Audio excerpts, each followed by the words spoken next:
The Central Asian Report is a program about the ongoing geopolitical trends and the panorama of the present-day realities in Central Asia. Politics, economics and culture, events, trends and people, all this on one territory. Hello, you're watching the Central Asian Report in today's program. Healthy soil for a healthy environment, the International Year of Soils. Neutral status, history and experience of Turkmenistan.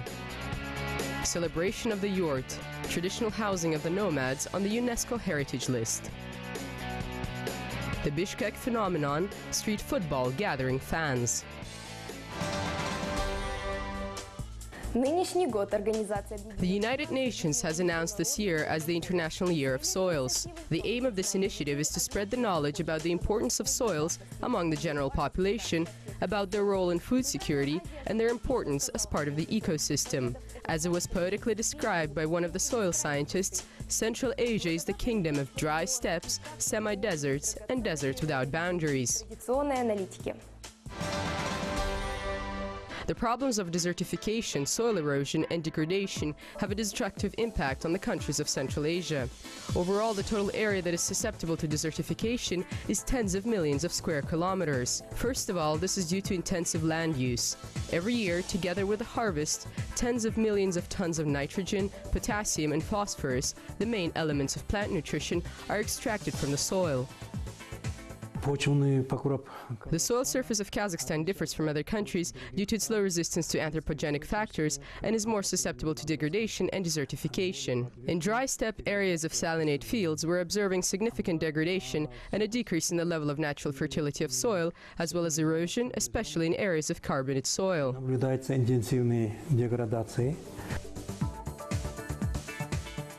Out of the total area of 272.5 million hectares of the country's territory, almost 180 million are undergoing desertification, which is 66% of the land. Wind erosion has taken over the lowlands.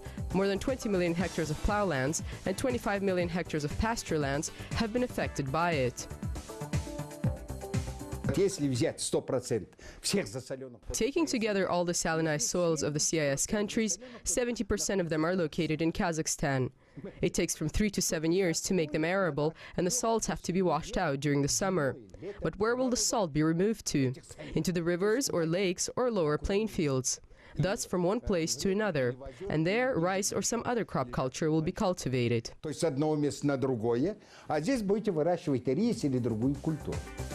The situation in Kyrgyzstan is no better. Total area of the neighboring republic is around 20 million hectares. 10.8 million hectares of this territory is being used in the agricultural industry. In Kyrgyzstan, 11.5 of the irrigated lands are subject to salinification. In Turkmenistan, the situation is even more troubling. Almost 4/5 of its territory comprises of mainly the Karakum Desert. Due to this, almost 80% of the lands are subject to degradation. In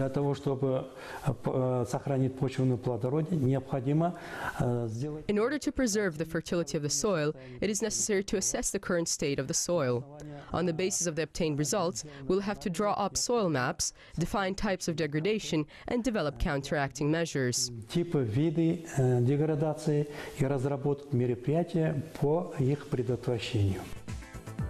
Degradation of soils is not only an environmental problem, but an economic one as well. During the country's period of independence, harvest volumes in agriculture have decreased by 20 to 30% across the entire region. According to environmental experts, if desertification continues at the current rate, more and more fertile lands will turn into salt marshes, and some regions of Central Asia, including Kazakhstan's Balkhash Lake, will face the same fate as the Aral Sea did.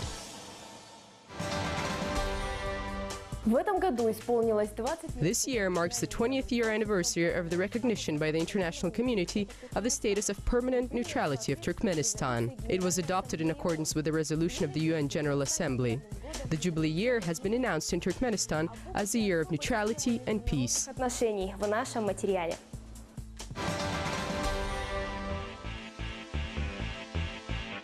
Turkmenistan is a resource-abundant country.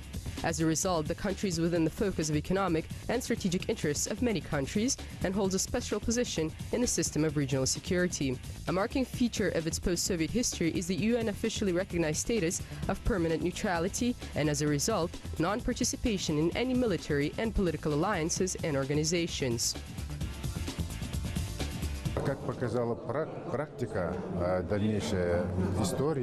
Experience has shown that history has always had the last word, and this was the right decision. Neutrality of Turkmenistan gives this country the same reputation and authority as Switzerland in Europe.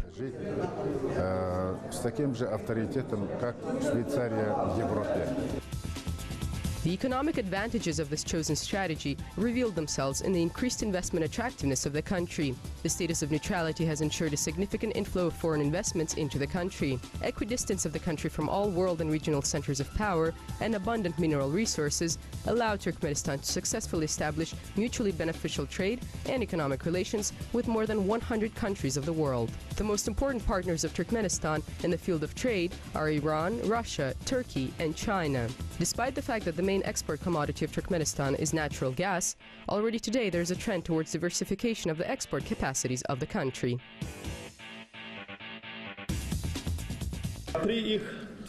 Due to their participation, the textile industry started developing. The oil and gas complex has been modernized, as well as the agricultural sector. Wide-scale road and house construction are underway. However, according to experts, the main advantage of Turkmenistan's neutrality is its peacemaking potential. The fact that Turkmenistan maintains a status of neutrality is a good thing for all of us, the neighbors of Turkmenistan, because no aggressor will enter this territory and our independence will also not face any threats. Cooperation with the UN Regional Center on Preventative Diplomacy in Central Asia gives special importance to the realization of the peacemaking potential of the country's status of neutrality. This regional center was established under the initiative of 5 states: Kazakhstan, Kyrgyzstan, Turkmenistan, Tajikistan, and Uzbekistan. It was specifically the status of neutrality that was the main reason for choosing Ashgabat as a geographic center. The role of the center is first of all to facilitate the dialogue of states, countries of Central Asia, in the search for solutions to current problems and prevention of potential threats. This year, Turkmenistan celebrates 20 years of its status of neutrality. 2015 was announced as the year of peace and neutrality. In honor of this jubilee date, the president of the country has approved a whole program of events which will aid in letting the international community know more about the importance and the role of Turkmenistan's neutrality. The Yurt, a compact and mobile housing of 2 nations, Kazakh and Kyrgyz, was put on the UNESCO representative list of non-material cultural heritage of humanity. This decision was adopted during the session of the organization last year in Paris. And this spring, Almaty hosted a celebration of the yurt. How to put together and disassemble a yurt, decorated with carpets, set up a hearth inside. All this is demonstrated live.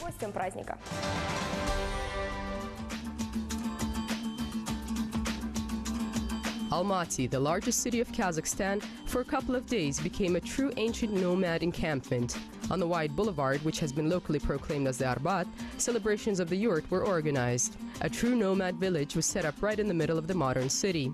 Visitors had the opportunity to witness how the yurt is assembled, to listen to national Kazakh and Kyrgyz kuys, or instrumental pieces, and get a closer view of the livelihood of nomads. 2 events served as occasions for organizing such a wide-scale celebration. First of all, it is the 550-year anniversary of the Kazakh Khanate. And secondly, last year the tradition of the yurt building was included into the UNESCO list of non-material heritage of humanity. Что такое нематериальное наследие, да, или список нематериального наследия? Это What is non-material heritage and the list of non-material heritage? First of all, this is an internationally recognized entity. This means that the yurt had an impact on the entire world. Thus, inclusion in this list means that it is recognized by the entire world. говорит о том, что юрта признана во всем мире. The yurt is not just an excellent example of a compact, mobile, and environmentally friendly housing, but also a symbol of hospitality. Dozens of craftspeople from all the regions of both countries, Kazakhstan and Kyrgyzstan, gathered at these celebrations this year. Zamira Begimbayeva makes national Kyrgyz carpets called shirdak.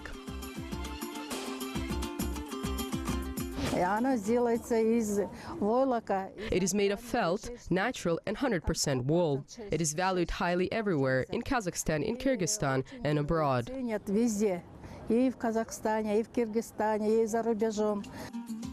Usually these carpets are 2 by 4 meters in size. It is made out of a felt base and skillfully cut out pieces of colored felt which make up the ornamental design. Drawn-up designs are not used in the making of the shardak, as the craftsperson remembers them all by heart. The main colors are red, green and blue. This model yurt helps to spread the popularity of the Kazakh and Kyrgyz yurt. It is the smaller version of the real housing of nomads. However, all the details, the upper opening, the dome-shaped scaffold poles, and the grilled walls, and even the felt cover, everything is assembled just like a real yurt. The main slogan of our company is "Think like a nomad." Thus, this allows one to immediately understand how all this was done and put together. This is great for educational purposes and as a souvenir for those coming from abroad. Visitors of the festivities had a great opportunity to travel through time and understand better how our ancestors lived. Felt-based crafts, national music and food, demonstration of traditional clothes. All this swept the visitors back into the ancient past in order to give illustrative lessons in history and share more knowledge about the culture of our ancestors.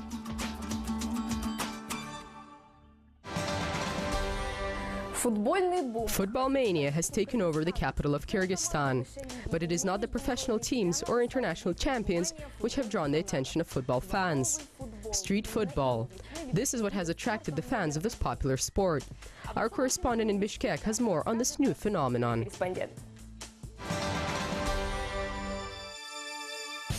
Mass-scale involvement in street football has been described as some sort of a phenomenon in Bishkek. A regular street football tournament over a couple of years has turned into a prestigious championship. Everyone who is somehow engaged in one of the most popular sports in the world tries to get an opportunity to participate. To be honest, this was kind of a surprise for me. The fact that our small tournament that we started 3 years ago with 6 teams would develop at such a pace. Начнет такими темпами развиваться.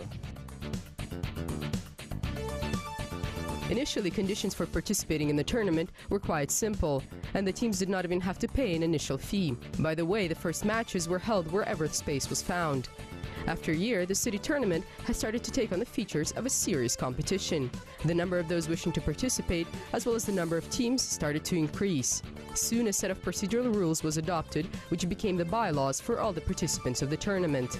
It turns out that there are so many fans of football in Bishkek that time has come to host public matches in the city. В листе ожидания около 25 команд. Well, there are 25 teams on the waiting list. I'm assuming that they really want to participate. Looking at this from the side, players come to take a look and then also want to immerse into this festive sports environment. After 3 years, the number of teams that participated in the KG League has reached 50. According to conservative estimates, around 1,000 players are part of the league. It is notable that the age plank fluctuates above 30 years old, which means fathers and sons can play on one team. Football is truly a game that unites everyone, and it brings us closer. We're constantly playing, and there have already been more than 100 teams at the tournament. Many players know each other, discuss the games on popular sports forums. It has all fused into something commonly shared. Everyone has immersed into this game, this life. Many young players want to take after world football stars, like Lionel Messi or Cristiano Ronaldo. It is not surprising that many of the young players take on nicknames that resonate with the names of their idols, and sometimes entire teams adopt the uniform of their favorite clubs. These guys, they truly love football, which motivates them to play. They watch the games of the popular teams and want to play like them. Of course, very few of these players will reach the level of world athletes. But what is most important is that they've been able to engage in one of the most popular sports in the world and create their own small football universe. And those that do reach prestigious tournaments of an international level will surely remember their first matches in Bishkek on a small football field at a regular amateur tournament.